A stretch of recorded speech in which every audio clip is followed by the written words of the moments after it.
চার দফা দাবিতে রাজধানীর শাহবাগে অবস্থান করে বিক্ষোভ করছেন মেডিকেল অ্যাসিস্ট্যান্ট ট্রেনিং স্কুল বা ম্যাটসের শিক্ষার্থীরা।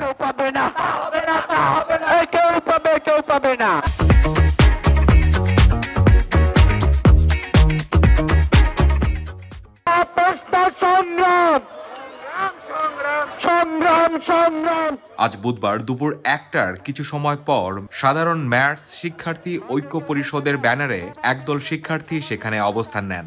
এর আগে কারওয়ান বাজার থেকে বিক্ষোভ মিছিল নিয়ে শাহবাগে পৌঁছান তারা। এ সময় শাহবাগ মোড়ের চারদিকেই যান চলাচল বন্ধ হয়ে যায়।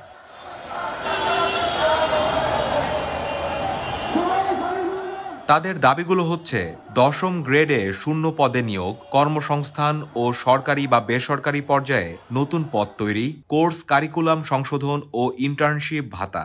প্রস্তাবিত অ্যালাইড হেলথ প্রফেশনাল বোর্ড বাতিল করে স্বতন্ত্র মেডিকেল এডুকেশন বোর্ড এবং আন্তর্জাতিক মানদণ্ড ও BMNDC স্বীকৃত ক্লিনিক্যাল বিষয়ে উচ্চশিক্ষার সুযোগ।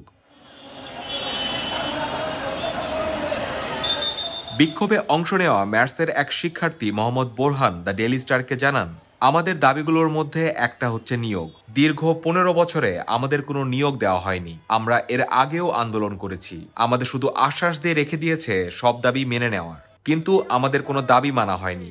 দ্বিতীয়ত, আমাদের ইন্টার্নশিপ ছিল, সেটা বন্ধ করা হয়েছে। এখন আমরা ইন্টার্নশিপ চালুর দাবি করছি।